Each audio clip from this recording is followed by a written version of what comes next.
Hello everyone. सो आज हम लोग इस चैप्टर में आगे की थियरी स्टार्ट करेंगे। बिफोर स्टार्टिंग द लेक्चर आपको पता है हम लोग ऑलवेज आगे के जो लेक्चर में हमने किया था वो एक बार क्विक रिवाइज करेंगे। तो अभी तक हम लोगों ने एटम्स चैप्टर के अंदर हिस्टोरिकल सारे एक्सपेरिमेंट स्टडी किए, उनके रिजल्ट स्टडी किए। उनके रिजल्ट के बेसिस पे लास्ट लेक्चर में हमने दो इंपॉर्टेंट डेफिनेशन डिस्कस की थी, closest distance of approach and impact parameter. उनके बेसिस पे हमने एग्जाम्पल भी सॉल्व किए थे लास्ट लेक्चर में। तो अभी जो रुदरफोर्ड के जो एक्सपेरिमेंट थे उनके स्टूडेंट्स ने जो एक्सपेरिमेंट परफॉर्म किए थे उनके बेसिस पे जो फाइनल मॉडल बनाया था एटॉमिक मॉडल, उसके अनुसार सेंटर में सेंट्रल रीजन रहेगा पॉजिटिव पार्टिकल का बना जिसको नाम दिया था न्यूक्लियस, और उसके अराउंड इलेक्ट्रॉन रिवॉल्व करेंगे। तो उसी थियोरी के बेसिस पे, उसी मॉडल के बेसिस पे हम लोग इलेक्ट्रॉन की kinetic energy, potential energy and total energy का फॉर्मूला डिराइव करेंगे यहाँ पे। तो थियरी ये इंपॉर्टेंट है फॉर्मूला के बेसिस पे, और इसी फॉर्मूला के यूज करके हम लोग एमसीक्यू भी सॉल्व कर सकते हैं। तो थियरी पहले हम लोग एक बार देख लेते हैं। Formulas of energy of electron in atom revolving around the nucleus. Nucleus के अराउंड जो इलेक्ट्रॉन रिवॉल्व करते हैं उनकी एनर्जीज के फॉर्मूला हमें डिराइव करना है यहाँ पे। तो पहली चीज, हमने जो मॉडल सपोज किया था लास्ट लेक्चर में, जो हमने एक्सपेरिमेंट से जो फाइनल मॉडल बनाया था, उस मॉडल के अनुसार सेंट्रल रीजन हमारा रहेगा न्यूक्लियस और उसके अराउंड इलेक्ट्रॉन रिवॉल्व करेगा। तो ये एटम की यहाँ पे रेडियस दी है स्मॉल आर, ये इलेक्ट्रॉन और इलेक्ट्रॉन ये सर्कुलर ऑर्बिट में रिवॉल्व कर रहा है v वेलोसिटी से। तो इस इलेक्ट्रॉन की काइनेटिक एंड पोटेंशियल एनर्जी हमें पहले कैलकुलेट करेंगे। तो पॉइंट नंबर 1 यहाँ पे, जब इलेक्ट्रॉन सर्कुलर ऑर्बिट में रिवॉल्व करेगा तो यहाँ पे ये इलेक्ट्रॉन है और सेंट्रल रीजन पॉजिटिव, मतलब ये नेगेटिव चार्ज और ये पॉजिटिव चार्ज। तो अकॉर्डिंग टू कुलम्स फॉर्मूला ये दोनों के बीच में अट्रैक्टिव फोर्स होगा। तो जब इलेक्ट्रॉन सर्कुलर ऑर्बिट में रिवॉल्व करेगा तो उसके ऊपर टोटल फोर्स कितने लग सकते हैं? तो पहला फोर्स लगेगा coulomb force, coulomb attractive force, और उसको बैलेंस करेगा सेंट्रीपिटल फोर्स, बिकॉज ये सर्कुलर ऑर्बिट में रिवॉल्व कर रहा है। तो यहाँ पे सेंट्रीपिटल और कुलम फोर्स ये दोनों फोर्स काम में आएंगे, और इक्विलिब्रियम कंडीशन में Fe is equal to F दिखा के हम लोग आगे की फॉर्मूला डिराइव करेंगे। तो यहाँ पे ये इलेक्ट्रॉन सर्कुलर ऑर्बिट में रिवॉल्व कर रहा है और उसकी वेलोसिटी है v। इसी इलेक्ट्रॉन के ऊपर पहला फोर्स लगेगा कुलम फोर्स, जो होगा k q1 q2 upon R square, और दूसरा फोर्स होगा centripetal force. Centripetal force is equal to mv square by R. दोनों फॉर्मूला हमें ऑलरेडी पता है। इसी फॉर्मूला के बेस पे हमें आगे kinetic energy and potential energy के फॉर्मूला डिराइव करने हैं। तो यहाँ पे देखिए, the electrostatic force of attraction Fe between the revolving electrons and the nucleus provides the equal, जिसको बैलेंस करेगा centripetal force Fc to keep them in their orbit. तो इसी दो फोर्स की इक्विलिब्रियम कंडीशन से इलेक्ट्रॉन कंटिन्यूअसली सर्कुलर ऑर्बिट में revolve करेंगे। तो ये इक्विलिब्रियम कंडीशन होगी बिकॉज हमने स्टार्टिंग में ही अज्यूम किया था सारे एटम स्टेबल है। इसके बाद हम अगले लेक्चर में, अगले चैप्टर में स्टडी करेंगे एटम अनस्टेबल भी होता है, और जब एटम कोई अनस्टेबल होगा, atom unstable it means nucleus जब अनस्टेबल होगा तो वहां से अल्फा, बीटा और गामा रेडिएशन भी बाहर निकलेंगे। तो अभी स्टेबिलिटी का क्वेश्चन हमारे पास अधूरा ही है। तो हमने ये सिचुएशन मान ली है यहाँ पे, और इक्विलिब्रियम कंडीशन में हमने ये दोनों फोर्स को इक्वल बताया। यहाँ पे Fe is equal to Fc। Fe मतलब electrostatic force and Fc is equal to centripetal force. Electrostatic force का फॉर्मूला हमें पता है already, k q1 q2 upon R square. q1 और q2 मतलब प्रोटॉन और इलेक्ट्रॉन का चार्ज, दोनों को चार्ज सेम ही है। तो यहाँ पे लिखा हमने E square upon 4πε0 R square which is equal to mv square by R. यहाँ से एक r कैंसिल हो गया और इस r को सब्जेक्ट बनाया हमने, तो r इज इक्वल टू बचा ई स्क्वायर अपॉन 4πε0 mv स्क्वायर। ये बन गई इक्वेशन नंबर 1। अभी हमें कैलकुलेट क्या करना है इस थियरी में? तो पहली कंडीशन, पहली थियरी हमें प्रूव करनी है काइनेटिक एनर्जी की, मतलब हम लोग पहले काइनेटिक एनर्जी का फॉर्मूला डिराइव करेंगे, उसके बाद पोटेंशियल एनर्जी और लास्ट में टोटल एनर्जी। तो काइनेटिक एनर्जी का जनरल फॉर्मूला हमें पता है हाफ mv स्क्वायर, और इस वाले टर्म में mv स्क्वायर यहाँ पे दिख रहा है हमें लास्ट। तो यहां से mv स्क्वायर को सब्जेक्ट बनाया हमने, तो mv square is equal to क्या बचेगा? E square upon 4πε0 R. अब kinetic energy is equal to formula है हाफ mv² और mv² की ऑलरेडी हमारे पास ये वैल्यू है, तो ये वैल्यू डायरेक्टली हमने यहाँ पे रखी, तो ये काइनेटिक एनर्जी का फाइनल फॉर्मूला आ गया E²/8πε0r। ये बहुत ही इंपॉर्टेंट फॉर्मूला एमसीक्यूज के लिए जो आपको यूजफुल रहेगा। तो ये पहला काइनेटिक एनर्जी का फॉर्मूला आ गया यहाँ से। अब पोटेंशियल एनर्जी की आगे फॉर्मूला डिराइव करेंगे। अब जब पोटेंशियल एनर्जी हम लोग डिराइव करेंगे तो अभी पोटेंशियल एनर्जी के फॉर्मूला, पोटेंशियल एनर्जी हम लोगों ने ऑलरेडी इलेक्ट्रोस्टेट्स में स्टडी की है। पोटेंशियल एनर्जी का फॉर्मूला होता है K(Q1Q2)/R। ये फॉर्मूला हमने ऑलरेडी डिराइव किया है चैप्टर नंबर 1-2 में इलेक्ट्रोस्टेट्स में। तो यहाँ पे मैंने डायरेक्टली पोटेंशियल एनर्जी का फॉर्मूला लिखा है U = K(Q1Q2)/R और K = 1/4πε0। Q1 प्रोटॉन का चार्ज, Q2 इलेक्ट्रॉन का चार्ज अपॉन 4πε0r। यहाँ पे माइनस की साइन रखी है हमने, तो ये पोटेंशियल एनर्जी ऑलवेज आएगी -E²/4πε0r। तो ये फॉर्मूला हम लोगों ने ऑलरेडी डिराइव किया है। और ये नेगेटिव पोटेंशियल एनर्जी क्या यहाँ पे इंडिकेट करेगा, नेगेटिव पोटेंशियल एनर्जी का रीजन क्या होगा, वो हमने ऑलरेडी इलेक्ट्रोस्टेट्स में स्टडी किया है। तो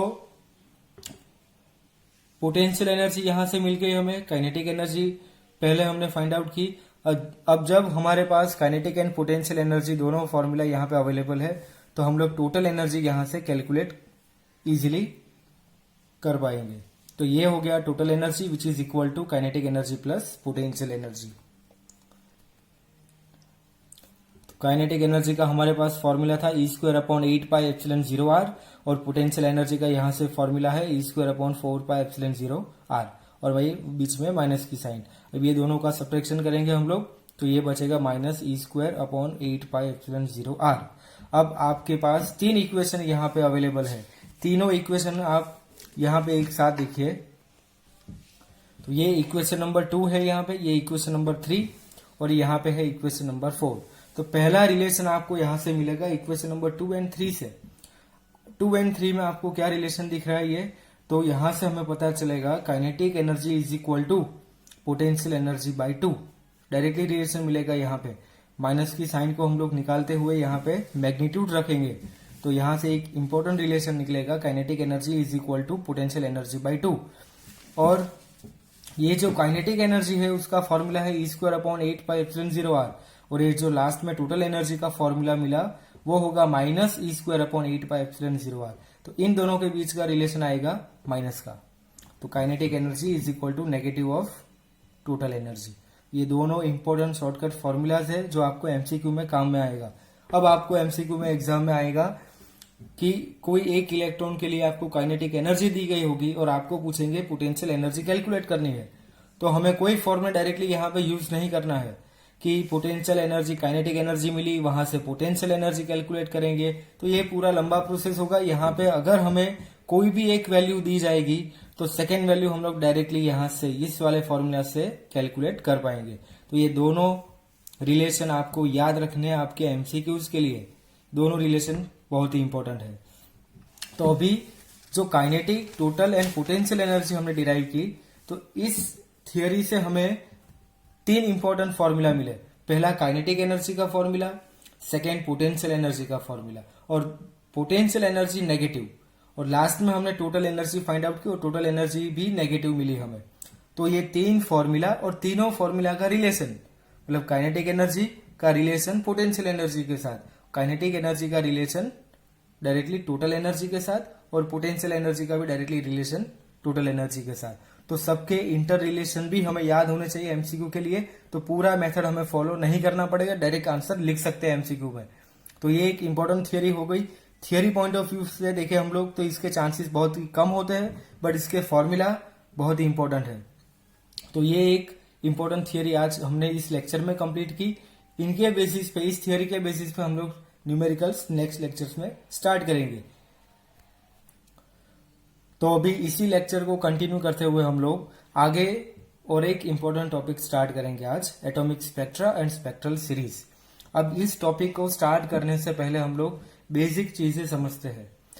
एटम की डेफिनेशन, तो लास्ट टाइम हमने जब हिस्टोरिकल एक्सपेरिमेंट स्टडी किए तब हमें पता चला एटम ऐसा पार्टिकल है जो कोई भी मैटर में अवेलेबल होगा, सबसे छोटा पार्टिकल होगा और जो डिविजिबल होगा। बिकॉज स्टार्टिंग में जो डेफिनेशन दी गई थी उसमें वर्ड यूज किया था इनडिविजिबल, पर उसके बाद जब एटॉमिक स्ट्रक्चर पूरा हमने एक्सप्लेन किया, पूरा जब एक्सप्लोर किया, तब पता चला कि एटम को डिवाइड कर सकते हैं। एटम के अंदर सेंट्रल रीजन में एक छोटा ग्रुप होता है पार्टिकल का, उसको नाम दिया हमने न्यूक्लियस। तो एटम को हमने डिवाइड करके दिखाया। तो कोई भी एटम अपने अंदर से कोई भी रेडिएशन भी एमिट कर पाएगा। तो एटम मतलब कोई भी एलिमेंट ले लो, हमारे पास टोटल नेचर में 119 और मोर देन भी हो सकते हैं, अभी नए भी एलिमेंट्स आए हैं। तो जितने भी एलिमेंट्स है सारे एलिमेंट्स के अलग अलग एटम है। तो सारे एलिमेंट्स के सारे एटम की एक इंपॉर्टेंट कैरेक्टरिस्टिक होती है, वो डिफरेंट डिफरेंट टेम्परेचर पे डिफरेंट डिफरेंट वेवलेंथ एमिट करते हैं। जो हमारी वेवलेंथ होती है, मतलब जो हम लोग सेंस कर सकते हैं, वो है 400 नैनोमीटर टू 800 नैनोमीटर। उसके ऊपर नीचे हम लोग कोई भी वेवलेंथ सेंस नहीं कर पाएंगे। तो यहीं से एक एक्सपेरिमेंट परफॉर्म किया था स्कूल टीचर ने, जैकब बाल्मर ने, जहां पे उन्होंने हाइड्रोजन एटम के लिए स्पेक्ट्रल सीरीज फाइंड आउट की।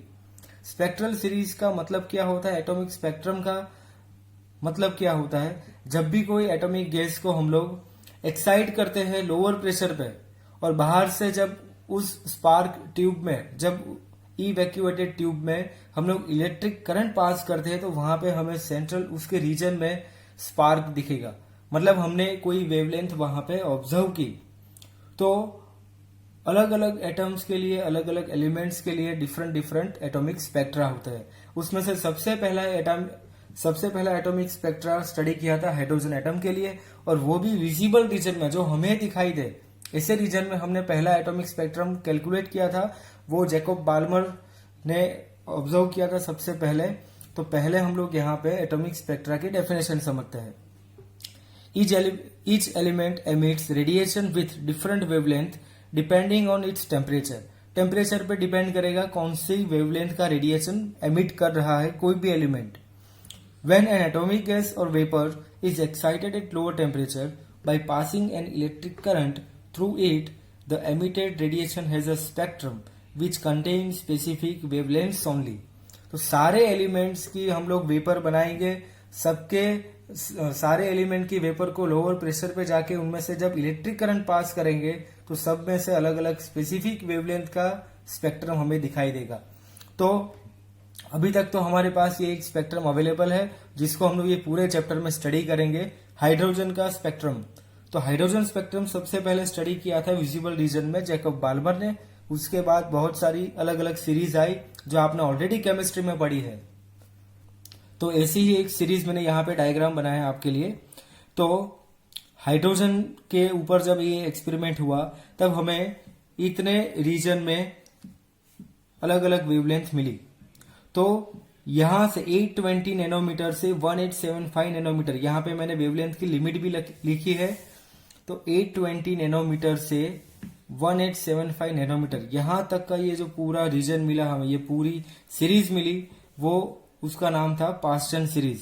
उसके बाद ये बाल्मर सीरीज और ये लाइमन सीरीज। ऐसे ही दूसरी दो सीरीज भी हम लोग आगे पढ़ेंगे, ब्रैकेट सीरीज एंड पीफर्ड सीरीज। तो ये सीरीज आपने ऑलरेडी आगे स्टडी की है। तो ये सिर्फ नॉलेज के लिए, ये एक चीज आपको पता होनी चाहिए, कोई भी एलिमेंट डिफरेंट टेम्परेचर पे अपने अंदर से कोई रेडिएशन एमिट कर सकता है, और वही एलिमेंट कोई भी रेडिएशन एब्जॉर्ब भी कर सकता है। तो ये ब्लैक बॉडी रेडिएशन हमने ऑलरेडी 11th में स्टडी किया था। तो अभी हम लोग वो डिस्कशन ज्यादा नहीं करेंगे इसमें, और डायरेक्टली एटॉमिक स्पेक्ट्रा के इंपॉर्टेंस पे आएंगे, और मैक्सिमम न्यूमेरिकल्स आपको इसी थियरी से बनेंगे। तो आपको ये स्पेक्ट्रल सीरीज सबके नाम आने चाहिए, सबके फॉर्मूलाज, लिमिटेशंस और सबके मैक्सिमम एंड मिनिमम वेवलेंथ, उसकी वैल्यूज आपको याद होनी चाहिए। आपको ये एंट्रेंस में भी काम लगेगा। तो यहाँ पे ये सिर्फ मैंने एक डेफिनेशन दिया है यहाँ पे एटॉमिक स्पेक्ट्रम का, और इसके बेसिस पे ये सबसे पहली सीरीज जिसने फाइंड आउट की थी, उनका एक हमने यहाँ पे डायग्राम बनाया है। तो ये पहली सीरीज थी विजिबल रीजन में जो मिली थी जैकब बाल्मर को। इसमें हम लोगों ने ये H alpha, H beta, H gamma, H delta and H infinity, ये 5 नाम दिए हैं यहाँ पे। अब इनका इंपॉर्टेंस क्या है, ये जो एच अल्फा बीटा गामा जी ये जो नाम लिखा है यहाँ पे उनका सिग्निफिकेंस क्या है। तो बाल्मर ने ये जब फर्स्ट टाइम ये सीरीज ऑब्जर्व की थी तब उन्होंने एक जनरल फॉर्मूला बनाया था सीरीज के लिए। वो formula 1/λ is equal to R 1/2 square minus 1/n square. यहाँ पे जो ये लैम्बडा होगा वो वेवलेंथ दिखाएगा, आर का मतलब होगा रीडबर्ग कांस्टेंट और जिसकी वैल्यू है 1.0973700 इंटू 10⁻⁷ मीटर इनवर्स, और एन मतलब इंटीग्रल वैल्यूज। यहाँ पे सीरीज का स्टार्टिंग पॉइंट देखिए 1/2 स्क्वायर, मतलब सीरीज स्टार्ट हो रही है 2 से, तो एन की वैल्यू बट ऑब्वियस स्टार्ट होगी 2 के बाद वाले नंबर से, मतलब 3 से स्टार्ट होगी अप टू इंफिनिटी तक। तो ये तो एक जनरल फॉर्मूला था। इस फॉर्मूला का यूज करके हमें ये H alpha beta gamma delta and infinity वाली सीरीज मिली। तो इस फॉर्मूला के यूज से हमें ये कैसे एच अल्फा की वैल्यू मिली, तो इस फॉर्मूला में हम लोग ने एन की वैल्यू कंटिन्यू रखना स्टार्ट की 3, 4, 5 अप टू इंफिनिटी तक। तो जब हम लोग एन की वैल्यू यहाँ पे 3 पुट करेंगे,